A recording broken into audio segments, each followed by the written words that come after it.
ભારતના star boxer Amit પંઘાલે રવિવારે Commonwealth ગેમ્સમાં 2022માં ગોલ્ડ મેડલ જીત્યો. તેણે ઇંગ્લેન્ડના બોક્સરને ગોલ્ડન પંચ મારીને પોતાની જીત પાકી કરી લીધી.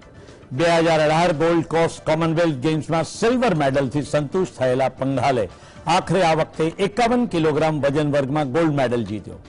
પંઘાલનો આ મેડલ ભારતનો 15મો ગોલ્ડ છે. ફાઇનલમાં તેણે ઇંગ્લિશ બોક્સર કિરણ મેકડોનાલ્ડની ખરાબ રીતે ધોલાઈ કરી. ત્રણેય રાઉન્ડમાં પંઘાલે ઇંગ્લિશ બોક્સરને વાપસીની તક આપી ન હતી અને તેના પર દબાણ જાળવી રાખ્યું. તેણે ઇંગ્લિશ બોક્સર પર એટલું પ્રભુત્વ જમાવ્યું કે પહેલા રાઉન્ડમાં 5 જજે પંઘાલને 10-10 પોઈન્ટ આપ્યા. બીજા રાઉન્ડમાં પંઘાલ 5માંથી 4 જજ પાસેથી 10 પોઈન્ટ મેળવવામાં સફળ રહ્યો અને ત્રીજા રાઉન્ડમાં પણ પંઘાલને 4 જજો દ્વારા 10 પોઈન્ટ આપવામાં આવ્યા. આ રીતે ભારતીય બોક્સરે 5-0ની લડત આપી અને ટાઇટલ જીતી લીધું.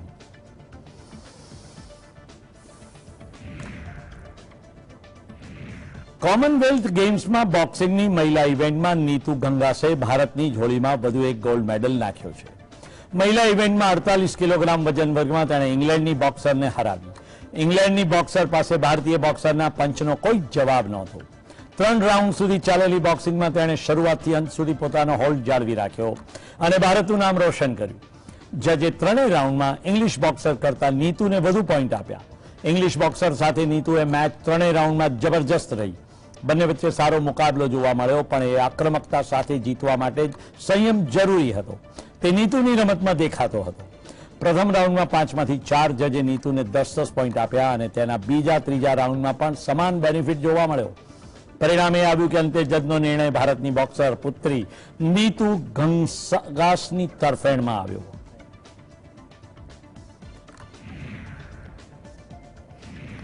કોમનવેલ્થ ગેમ્સ 2022માં ભારતીય ખેલાડીઓએ પોતાનું કૌવત દેખાડ્યું.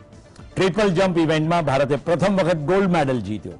ભારતના એલ્હોલ પોલે દેશ માટે ગોલ્ડ મેડલ જીત્યો હતો. આ સાથે જ ભારતીય એથ્લેટ અબ્દુલ્લાએ સિલ્વર મેડલ કબજે કર્યો. અન્ય એક ભારતીય એથ્લેટ પ્રવીણ બ્રોન્ઝ મેડલ ચૂકી ગયો. તેણે ચોથું સ્થાન મેળવ્યું. પોલે 17.3 મીટરના જમ્પ સાથે પ્રથમ સ્થાન મેળવ્યું. તે જ સમયે ભારતના બીજા એથ્લેટ અબ્દુલ્લા અબુબકર માત્ર 0.01ના માર્જિનથી બીજા નંબર પર રહ્યા. અબ્દુલ્લાએ 17.2 મીટરની છલાંગ લગાવી. અબ્દુલ્લા અબુબકરની વાત કરીએ તો તેણે ચોથા પ્રયાસ સુધી માત્ર 16.70 મીટરનો કૂદકો માર્યો હતો, પરંતુ 5મા પ્રયાસમાં આ ખેલાડી 17.2 મીટરનો કૂદકો લગાવીને બીજા નંબર પર પહોંચી ગયો. આ રીતે અબ્દુલ્લાએ સિલ્વર મેડલ જીત્યો. પોલે પ્રથમ પ્રયાસમાં માત્ર 14.62 મીટર જમ્પ લગાવ્યો.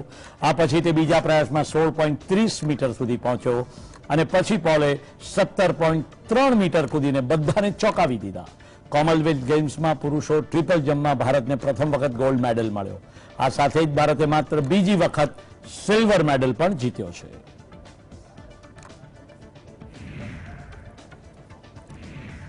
શ્વાસ થંભી જાય તેવી રોમાંચક મેચમાં ભારતીય મહિલા હોકી ટીમે ન્યૂઝીલેન્ડને હરાવીને કોમનવેલ્થ ગેમ્સમાં બ્રોન્ઝ મેડલ જીત્યો. ભારતીય મહિલા હોકી ટીમે પેનલ્ટી શૂટઆઉટમાં ન્યૂઝીલેન્ડને 2-1થી હરાવ્યું. આ પહેલા ભારતે મેચના બીજા ક્વાર્ટરમાં સલીમા ટેટના ગોલના સહારે ન્યૂઝીલેન્ડ પર 1-0ની લીડ મેળવી હતી. નિયત સમય પૂરો થાય તો 1 મિનિટની અંદર જ ન્યૂઝીલેન્ડને પેનલ્ટી સ્ટ્રોક મળ્યો, જેને કારણે ન્યૂઝીલેન્ડે ભારત સાથે 1-1ની બરાબરી પર મેચ ખતમ કરી હતી. મેચનો નિર્ણય પેનલ્ટી શૂટઆઉટથી થયો, જેમાં ભારતના ગોલકીપર સવિતા પુનિયાએ જોરદાર દેખાવ કરીને ભારતને જીત 2-1થી અપાવી હતી. પુનિયાએ ન્યૂઝીલેન્ડના 5માંથી 4 શોટને રોકી લીધા.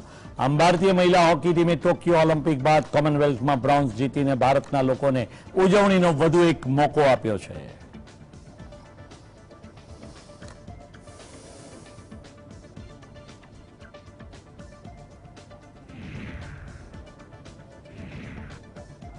તો આ તરફ નીતિ આયોગની ગવર્નિંગ કાઉન્સિલની 7મી મહત્વપૂર્ણ બેઠક યોજાઈ. રાષ્ટ્રપતિ ભવનના સાંસ્કૃતિક કેન્દ્રમાં આયોજિત આ બેઠકની અધ્યક્ષતામાં વડાપ્રધાન નરેન્દ્ર મોદી બેઠા હતા.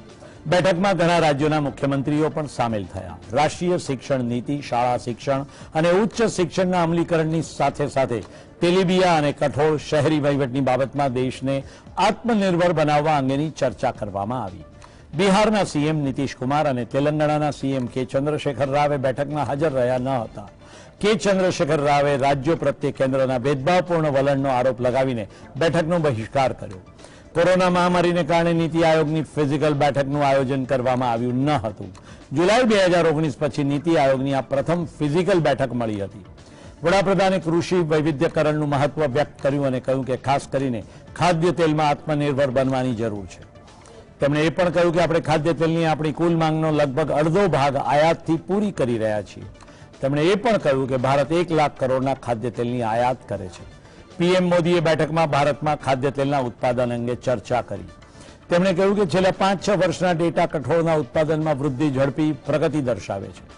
અમે કેટલાક કઠોળની નિકાસ અને આયાત પણ કરીએ છીએ. Themes but also on other matters which were important for the state. So it was a very fruitful interaction, and there was also some presentations by the education minister on the new education policy. The foreign minister spoke about the importance of G20 for the states, and we also had the commerce minister talking about the importance of exports and encouraging the states to step up their efforts. So all in all, I think it was a very fruitful meeting, and I think the VC has summarized it very well, so we'll be happy to take any comments or questions. રાજસ્થાનના મુખ્યમંત્રી અશોક ગેહલોતે દુષ્કર્મની ઘટના અંગે એક વિચિત્ર પ્રકારનું નિવેદન આપ્યું છે. ગેહલોતના કહેવા પ્રમાણે નિર્ભયા કાંડ બાદ દોષિતોને ફાંસી આપવાનો કાયદો આવ્યો, જેથી દુષ્કર્મ બાદ હત્યાની ઘટનાઓમાં વધારો થયો. ગેહલોતે દેશમાં જોવા મળી રહેલા ખતરનાક ટ્રેન્ડે ચિંતાનો વિષય ગણાવ્યો. મુખ્યમંત્રી ગેહલોતના નિવેદન બાદ ભાજપના નેતાઓએ તેમના પર નિશાન સાધવાનું શરૂ કરી દીધું. ભાજપે કહ્યું કે ગેહલોતે બળાત્કારીઓને નહીં પરંતુ દુષ્કર્મના આકરા કાયદાઓને દોષી ગણાવ્યા છે. આ કંઈ પહેલું નિવેદન નથી. બળાત્કારના મોટાભાગના કેસ બોગસ છે. ભાજપે કહ્યું કે મહિલા અત્યાચારના કેસમાં રાજસ્થાન અવ્વલ હોવા છતાં પણ પ્રિયંકા વાડ્રા ચૂપ છે. અનેક નેતાઓના દુષ્કર્મ અંગેના નિવેદનો બાદ પણ તેઓ ચૂપ છે, કારણ કે હુલ્લડોથી શરૂ કરીને બળાત્કાર સુધીના દરેક મામલે રાજસ્થાનનો કાયદો અને વ્યવસ્થા હાથમાંથી સરી ગયા છે. गहलोत के बयान पर विचार करना चाहिए. सीनियर लीडर है, कितनी बार मुख्यमंत्री रहे. रेप की सजा मौत है और कत्ल की सजा भी मौत है. एक आदमी को आप 2 मौतें नहीं दे सकते. जो आदमी रेप कर रहा है वो ये सोचता है कि अगर हत्या कर दी गई तो शायद उसकी जान बच जाएगी. These are statistics of the country and not just mine. Even in the last 4 months of this year, rapes in Rajasthan have gone up by 31%. And so a chief minister of a state needs to use his police force for protection of the women, protection of the citizens, and also creating an atmosphere of safety and security, rather than try and become a psychologist for rapists and give these statements. So what does he mean to say that a strict action, a punishment like hanging should be taken off? That's exactly what he's trying to say. Is that the thought process of Congress? इस party बलात्कारी बचाओ आंदोलन पर लग चुकी है. जिस प्रकार का बयान अशोक गहलोत जी, गृह मंत्री और मुख्यमंत्री राजस्थान का आया है कि बलात्कार के बाद जो हत्याएं होती है उसके लिए बलात्कारी नहीं बल्कि सख्त कानून जो बलात्कार के विरुद्ध बनाए गए हैं निर्भया कांड के बाद, वो जिम्मेदार है. ये उनकी मानसिकता को और कांग्रेस पार्टी की मानसिकता को दर्शाता है. और इसी मानसिकता के चलते आज राजस्थान में महिला उत्पीड़न के और बलात्कार के सबसे ज्यादा मामले सामने निकलकर आ रहे हैं. पिछले 3 वर्षों से हर वर्ष 2000 से ज्यादा बच्चियों के साथ बलात्कार होता है. परंतु ये कोई पहली बार नहीं है कि अशोक गहलोत जी ने ऐसा बयान दिया. રાજસ્થાનના સીએમ અશોક ગેહલોતના બળાત્કારના આરોપીઓને ફાંસી આપવાના કાયદા અંગેના નિવેદનથી ફરી એકવાર રાજકારણમાં ગરમાવો આવી ગયો. રાજસ્થાનના સીએમઓ ઓફિસે બીજેપી આઈટી સેલ પર નિવેદનને તોડી મરોડીને રજૂ કરવાનો આરોપ લગાવ્યો. સીએમ ગેહલોતે પણ ભાજપ પર પલટવાર કરતા કહ્યું કે ભાજપના આ નિવેદનોને ખોટી રીતે જોડીને વિવાદ ઉભો કરી રહ્યું છે. पैदा हो कि जो रेप होगा किसी बच्ची का उनको फांसी सजा हो जाएगी, अच्छे उद्देश्य के लिए किया गया. परंतु जो रेपिस्ट है, जो जघन्य अपराध करते हैं, रेप करना किसे कहते हैं? किसी बच्ची का रेप हो रहा है, नाबालिग बच्ची का, तो उसको मालूम है कि ये बच्ची कल गवाह देगी मेरे खिलाफ में, तो मुझे फांसी की सजा हो जाएगी। फांसी से बचने के लिए वो उसका मर्डर कर देता है। मैं तो खाली हकीकत बताई जो देश में हो रहा है, उसको लेके बीजेपी वाले जो करते हैं नई बातें हमारे लिए, वो ऐसी उलझुल बातें भी और कोई फेक बना के वायरल करते मीडिया में, नई बात नहीं।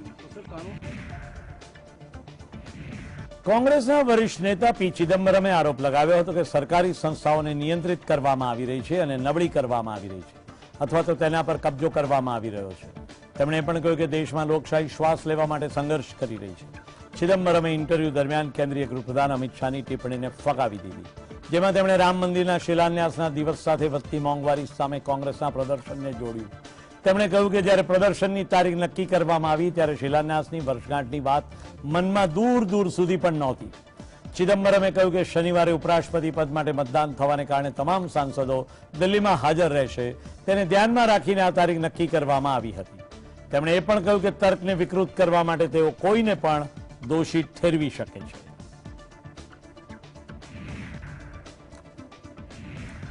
જેડીયુમાંથી આરસીપીસીસીના રાજીનામા બાદ બિહારમાં રાજકીય ગરમાવો જોવા મળી રહ્યો છે। આ દરમિયાન મુખ્યમંત્રી નીતિશ કુમારે જેડીયુ સાંસદોની બેઠક બોલાવી। જેડીયુના રાષ્ટ્રીય અધ્યક્ષ લલનસિંહ પણ હાજર રહ્યા। સંભાવના છે કે બેઠકમાં ભાજપ સાથેના ગઠબંધનના ભાવિ ઉપર પણ ચર્ચા થઈ હોઈ શકે। જોકે બેઠક બાદ રાજીવ રંજન ઉર્ફે લલનસિંહે પાર્ટીને છોડીને ગયેલા નેતા આરસીપીસી પર નિશાન સાધ્યું હતું। તેમણે કહ્યું કે આરસીપીસી તન અને મનથી પાર્ટી સાથે જોડાયેલા નહોતા। પૂર્વ કેન્દ્રીય મંત્રી અને જેડીયુના પૂર્વ રાષ્ટ્રીય અધ્યક્ષ આરસીપીસી પર પાર્ટી વતી અગણ્ય સંપત્તિ બનાવવાનો આરોપ હતો અને મામલામાં તેમને કારણ બતાવો નોટિસ આપવામાં આવી હતી। આ પછી આરસીપીસી શનિવાર સાંજે જેડીયુને અલવિદા કહી દીધું। તેમનો નીતિશ કુમાર સાથે ઘણા સમયથી વિવાદ ચાલી રહ્યો હતો।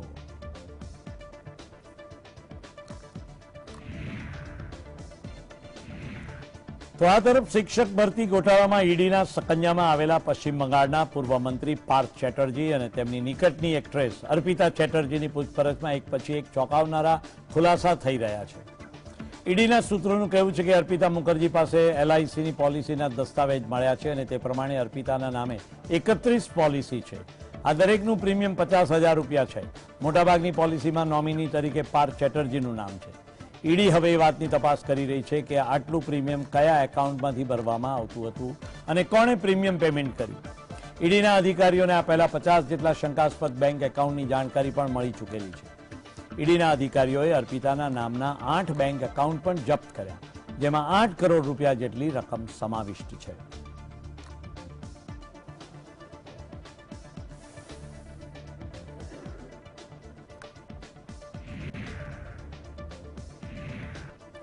દિલ્હીમાં એનઆઈએ એને મોટી સફળતા મળી છે। 15 ઓગસ્ટ પહેલા એજન્સીએ દિલ્હીથી આઈએસઆઈએસના સક્રિય સભ્યની ધરપકડ કરી છે।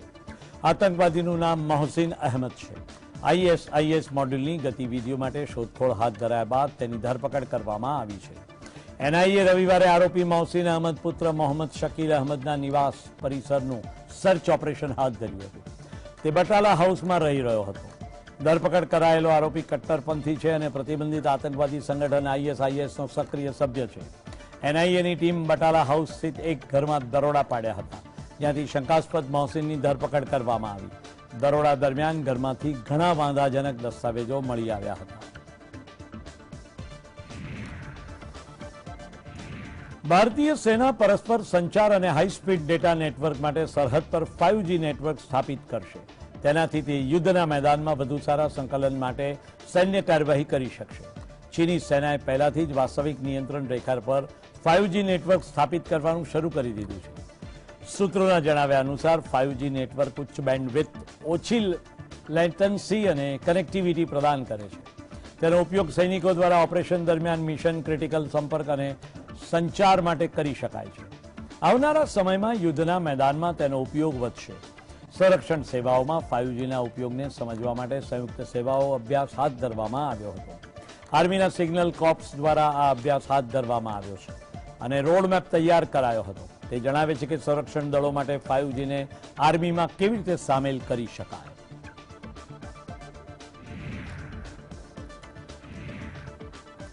હવે પાકિસ્તાન અને ચીન સાથેની ભારતીય સરહદ પર ભારતીય સેનાની બાજ નજર રહેશે.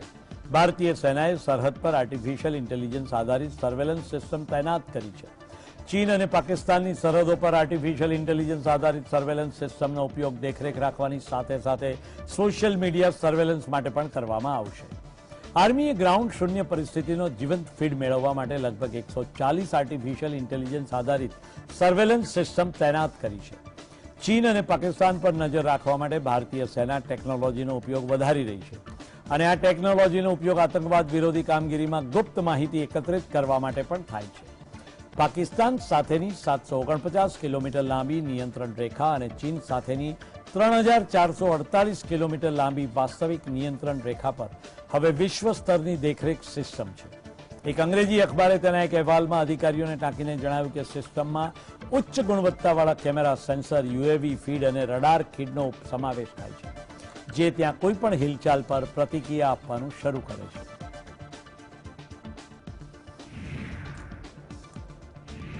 સુપ્રીમ કોર્ટના ચીફ જસ્ટિસ એન.વી. રમન્ના ઉચ્ચ ન્યાયતંત્રમાં જજોની સૌથી વધુ નિમણૂક કરનારા દેશના ચીફ જસ્ટિસ બની ગયા. પોતાના 1 વર્ષથી વધુ સમયના કાર્યકાળમાં તેમણે હાઈકોર્ટમાં 100થી વધુ જજોની નિમણૂક અને 5થી વધુ નિમણૂક સુપ્રીમ કોર્ટમાં કરી છે. હાઈકોર્ટમાં જજોની ખાલી જગ્યા 411થી ઘટીને 380 થઈ ગઈ. સુપ્રીમ કોર્ટના ચીફ જસ્ટિસ એન.વી. રમન્નાએ 24 એપ્રિલ 2021ના રોજ પૂર્વ ચીફ જસ્ટિસ એસ.એ. બોબડેનું સ્થાન લીધું હતું. તે સમયે દેશની 24 હાઈકોર્ટમાં ન્યાયાધીશોની 40%થી વધુ જગ્યાઓ ખાલી હતી. પટના હાઈકોર્ટ સહિત કેટલીક હાઈકોર્ટ અડધાથી પણ ઓછી ક્ષમતા સાથે કામ કરી રહી હતી. પરંતુ જસ્ટિસ રમન્ના આવતાની સાથે જ કોલેજિયમમાં સર્વસંમતિ બનાવવાના પ્રયાસો કરવામાં આવ્યા અને ન્યાયાધીશોની ભલામણોનો સ્વીકાર કરવામાં આવ્યો હતો. કેન્દ્ર સરકારે તેમની લગભગ બધી ભલામણ માની અને નિમણૂકો કરી. આજે એ સ્થિતિ છે કે હવે હાઈકોર્ટમાં ખાલી જગ્યાઓની સંખ્યા ઘટીને 380 થઈ ગઈ છે. નેશનલ લો યુનિવર્સિટીમાં દીક્ષાંત સમારોહ યોજાયો, જેમાં સુપ્રીમ કોર્ટના જસ્ટિસ ડી.વાય. ચંદ્રચૂડ સામેલ થયા હતા. આ દરમિયાન પોતાના ભાષણમાં તેમણે કહ્યું કે બીજાના મતનો સ્વીકાર કરવો અને સહિષ્ણુતા હોવાનો અર્થ એ નથી કે કોઈએ અભદ્ર ભાષાનો પણ સ્વીકાર કરવો. તેમણે વિદ્યાર્થીઓને સંબોધિત કરતા કહ્યું કે આપણે ઘણા બધા કામ કરીએ છીએ અને તે માત્ર લાંબા ગાળાનો પ્રભાવ હશે અને આપણે દરરોજની વ્યાકુળતા વિશે ચિંતિત થવું જોઈએ નહીં. જસ્ટિસ ચંદ્રચૂડે પોતાના ભાષણ દરમિયાન કહ્યું કે બીજાના મતનો સ્વીકાર કરવો અને સહિષ્ણુ હોવું કોઈ પણ પ્રકારથી અંધ અનુરૂપતાનું અનુવાદન કરતો નથી અને આનો અર્થ એ નથી કે હેટ સ્પીચ વિરુદ્ધ ઊભા ન રહેવું.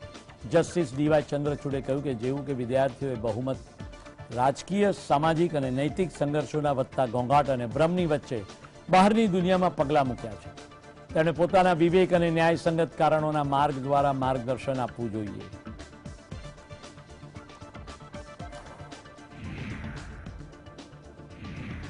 શ્રીલંકા બાદ હવે બાંગ્લાદેશ આર્થિક સંકટનો સૌથી ખરાબ તબક્કામાંથી પસાર થઈ રહ્યું છે. અહીં પેટ્રોલની કિંમતમાં 50% સુધીનો વધારો કરી દેવામાં આવ્યો. અહીં પણ સ્થિતિ શ્રીલંકા જેવી થઈ ગઈ છે. મોંઘવારીને કારણે લોકો રસ્તા પર ઉતરી આવ્યા. દેશના અનેક શહેરોમાં દેખાવો ચાલી રહ્યા છે. રોષે ભરાયેલા લોકોએ પોલીસના વાહનોને નુકસાન પહોંચાડ્યું. બાંગ્લાદેશની વર્તમાન પરિસ્થિતિ સ્પષ્ટ છે કે પરિસ્થિતિ વધુ વણસી શકે ખરી. બાંગ્લાદેશના નાણામંત્રીએ આંતરરાષ્ટ્રીય મુદ્રા કોષ પાસેથી $4.5 બિલિયન લોન માંગી છે. આર્થિક સંકટનો સામનો કરી રહેલા બાંગ્લાદેશમાં અન્ય દેશોમાંથી આયાત કરવામાં આવતા તેલનો પુરવઠો ખોરવાઈ ગયો છે. પરિણામે ડીઝલથી ચાલતા પાવર પ્લાન્ટ પર તાળા લાગી ગયા છે. દેશની સેન્ટ્રલ બેંકની તિજોરી એટલી હદે ઘટી ગઈ છે કે ઘણી વસ્તુઓની આયાત પર પ્રતિબંધ લગાવી દેવામાં આવ્યો. બાંગ્લાદેશમાં પેટ્રોલના ભાવમાં 51% અને ડીઝલના ભાવમાં 42%નો વધારો થયો. રશિયન, યુક્રેન અને ઓપેક દેશોએ કોરોના રોગચાળાને કારણે તેલનો પુરવઠો ઘટાડ્યો. તેને કારણે માંગ પુરવઠાનું સમીકરણ બગડી ગયું, જેને કારણે સમગ્ર વિશ્વમાં સપ્લાય ઉપર હવે અસર જોવા મળી રહી છે.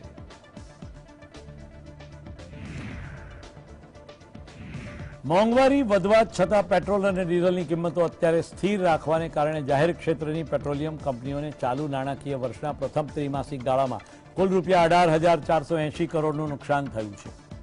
3 સરકારી ઓઇલ કંપનીઓ દ્વારા શેર બજારોને આપવામાં આવેલી માહિતી અનુસાર એપ્રિલ-જૂન ક્વાર્ટરમાં પેટ્રોલ અને ડીઝલના ભાવમાં વધારો ન કરવાને કારણે તેમની ખોટમાં નોંધપાત્ર વધારો થયો.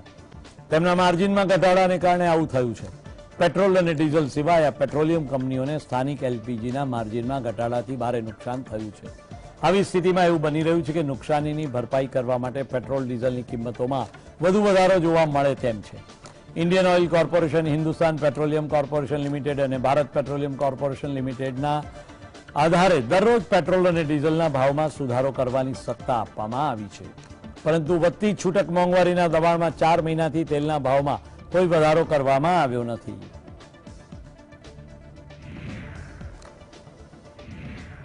ભારતના હવામાન વિભાગે સ્વીકાર્યું છે કે ક્લાઇમેટ ચેન્જને કારણે હવે હવામાનની સચોટ આગાહીઓ કરવાનું કામ વધારે પડકારજનક બની રહ્યું છે. હવામાન વિભાગના ડાયરેક્ટર જનરલ મૃત્યુંજય મહાપાત્રના કહેવા પ્રમાણે ક્લાઇમેટ ચેન્જના કારણે હવામાનમાં આવી રહેલા બદલાવની આગાહી કરવાની એજન્સીઓની ક્ષમતા પણ પ્રભાવિત થઈ રહી છે. તેને કારણે દેશમાં ભારે વરસાદના મામલા વધી ગયા અને હળવા વરસાદના મામલા ઓછા થઈ રહ્યા છે.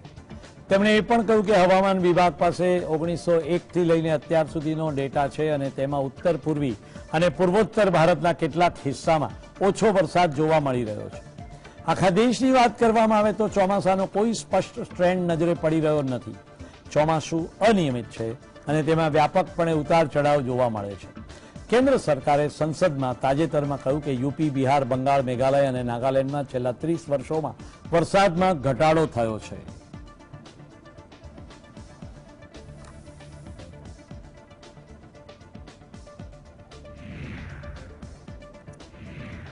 જુલાઈ મહિનો પૂર્વ અને ઉત્તર ભારતના કેટલાક 122 વર્ષમાં સૌથી ગરમ રહ્યો. આ સમયગાળા દરમિયાન આ વિસ્તારમાં ઓછો વરસાદ પણ નોંધાયો. સરેરાશ મહત્તમ તાપમાન 33.75 ડિગ્રી સેલ્સિયસ હતું, જે સામાન્ય કરતાં 2.30 ડિગ્રી વધારે છે, જેને કારણે લોકોને ગરમીનો સામનો કરવો પડ્યો હતો. ભારતીય હવામાન વિભાગના મંથલી ક્લાઇમેટ રિપોર્ટમાં આ વાતને સામે આવી છે. જુલાઈના પ્રદેશમાં સરેરાશ તાપમાન 29.57 ડિગ્રી સેલ્સિયસ હતું, જે સામાન્ય કરતાં 1.64 ડિગ્રી વધારે હતું. ઉત્તર પશ્ચિમ ભારતમાં સરેરાશ લઘુત્તમ તાપમાન 1901 પછી ત્રીજા સ્થાને સૌથી વધુ હતું. ગયા મહિને ઉત્તર પશ્ચિમ ભારતમાં લઘુત્તમ તાપમાન 24.3 ડિગ્રી સેલ્સિયસ હતું, જે સામાન્ય તાપમાન 23.56 ડિગ્રી સેલ્સિયસ હતું. આવી સ્થિતિમાં સ્પષ્ટ છે કે સારા વરસાદ પછી પણ જુલાઈના તાપમાનમાં નોંધપાત્ર વધારો થયો છે.